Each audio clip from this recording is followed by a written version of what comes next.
In many Asian countries, monks are held at a very high regard, known for their peaceful nature and wisdom. Many will go to them for advice, protection, or just to show their devotion and pray alongside them. The story takes place in Myanmar, a country in Southeast Asia where the majority of the population are Buddhist. And therefore, a lot of people would look up to monks for enlightenment and saw them as a symbol of peace and order. But what happens when this very symbol is responsible for the mess and destruction brought upon to the country and will continue to cause hysteria, scare future generations to come?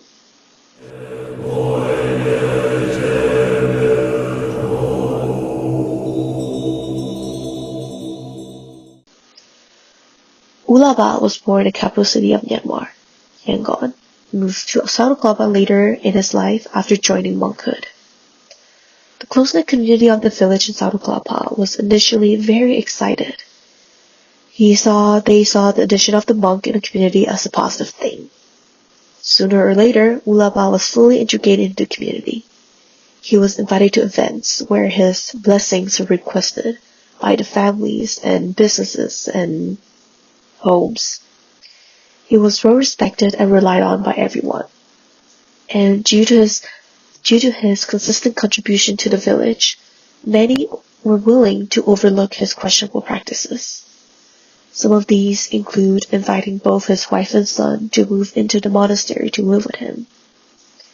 Having a family as a monk in general is advised against and looked down upon, but since Ulaba had them before he joined monkhood, many were willing to defend his actions.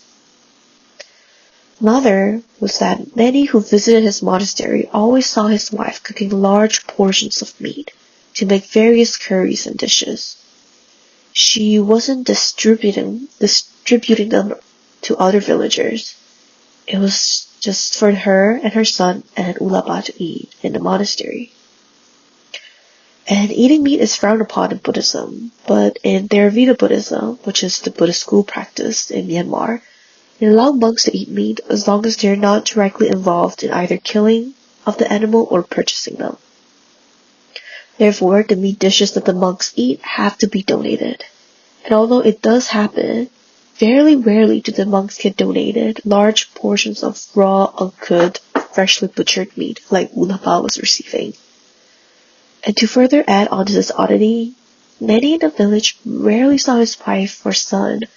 As a matter of fact, they barely saw them at all in the village, since both of them rarely left the monastery and did not interact or was involved in the community as much as Ulaba was.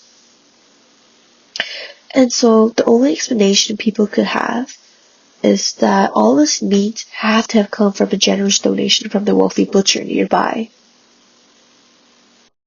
Though Ulaba was able to continue living under the radar, that all changes when a scandal soon broke out in the small village of Sarukapla, when villagers and visitors from neighboring towns began to go missing at an alarming rate.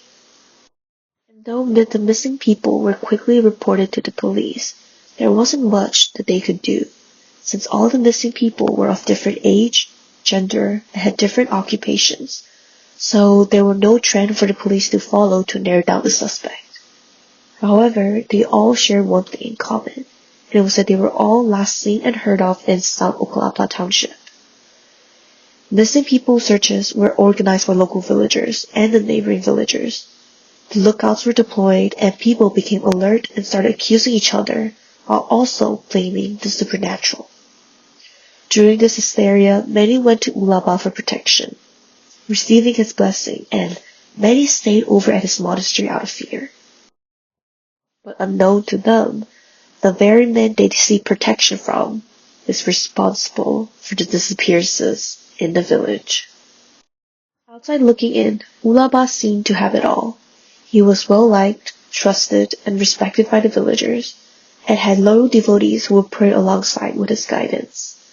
But perhaps the stellar reputation that he tried so hard to build up has caused him to become more sloppy with his actions. Because soon, this one slip-up will change everything. It wasn't a suspicion that exposed him. It wasn't the police, or the rumors, or the growing fear from the village. It was a child.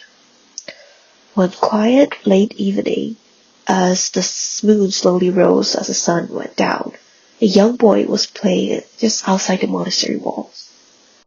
His laughter echoed faintly as he tossed his worn-out ball against the ground.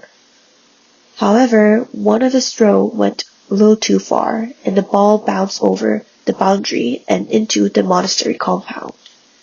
Without hesitation, the boy climbed over to retrieve it. At first, nothing seemed unusual. The courtyard was still, and was only lightened by the moon above. He called out for the monk, asking if he could retrieve the ball.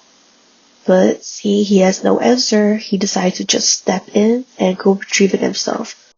Not wanting to disturb the monk, who could be praying in this time of the night, he stepped in the courtyard to go retrieve the ball himself.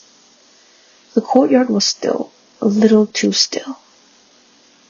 And as he further stepped in, he started to notice something strange. The faint smell of cooked meat lingered in the air, a bit stronger than usual. And the doors to the inner quarter of the monastery was slightly ajar. And then a sudden movement. Before the boy could react, a large shadow from behind suddenly struck him, hard. His vision began to blur as he felt a jarring sharp pain behind his back. The child collapsed, but unlike many before him, he wasn't alone for long. His cries were sharp and desperate, pierced through the silent compound and reached beyond the monastery walls. The nearby villagers heard, and for the first time, something had gone very wrong. Neighbors began to rush towards the monastery, following the cries of the little boy, and what they found left everyone shattered. The boy was laying in his pool of blood, barely conscious, and the monk's son was standing over him, holding a bloody meat cleaver. Villagers were left stunned.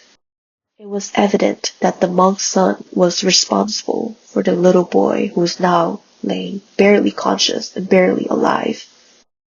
The evidence was too much to deny and too horrifying to ignore. The illusion was broken in an instant. The monastery and the man that they trusted and prayed to, the man and the place that they believed would protect them, was the very source of the fear. Authorities were called immediately, and this time there was no confusion, no lack of leads, no mystery to untangle. Ulaba's son was arrested swiftly, and he was brought in for questioning. The truth was unraveled, and the disappearance finally made sense. Ulaba has been consuming the missing people.